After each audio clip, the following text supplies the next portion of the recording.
కార్తీక మాసం పూర్ణం రోజు మన వైదేహి నగర్ శివాలయం టెంపుల్ దగ్గర ఇలా ప్రతిసారి ఇలా చేస్తుంటారు. 1,00,000 దీపాలు వెలిగిస్తారు. ఇది మన వనసల్పురంలో ఉన్న శివాలయం టెంపుల్. ఇది చూడండి ఎలా డెకరేషన్ చేశారో. ప్రతిసారి చాలా గ్రాండ్గా చేశారండి. చూడండి ఎంత బాగుందో.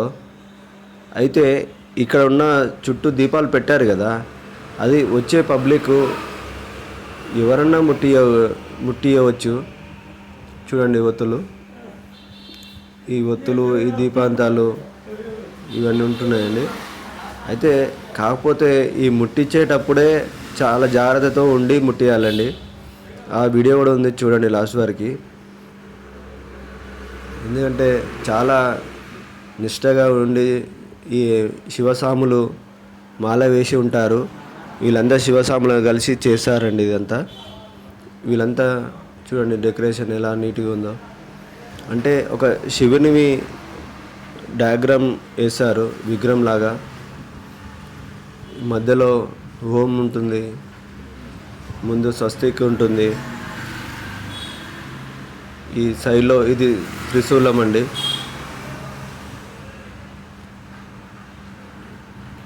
చూడండి అన్ని ఫ్లవర్స్తో చేస్తారు. ఇది రోజ్ ఫ్లవర్స్, ఇది బంతిపూలు, చామంతి, రోజ్ ఫ్లవర్స్, మళ్ళీ తెల్ల చామంతి. ఇవి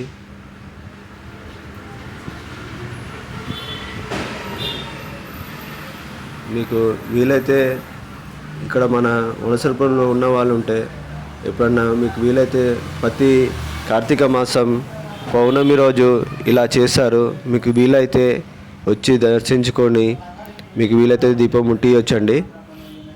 చూడండి ఇలా డెకరేషన్ అనేది చాలా బాగా చేస్తారు. ప్రతి కార్తీక మాసంకు చేస్తారండి.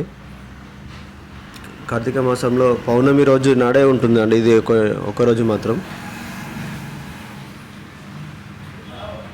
చూడండి ఇది లోపలికి వెళ్తున్నప్పుడు గుళ్ళో అండి ఇది.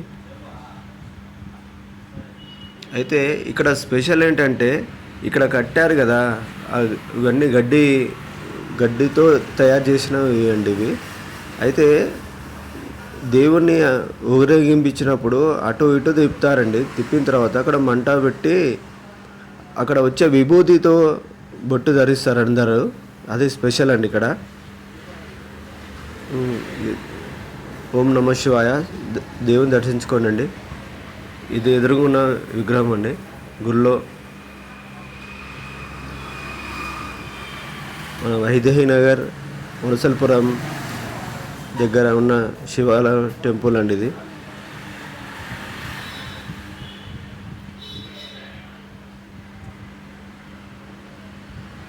అయితే ఇక్కడ ఒక బ్యానర్ కొట్టించారు.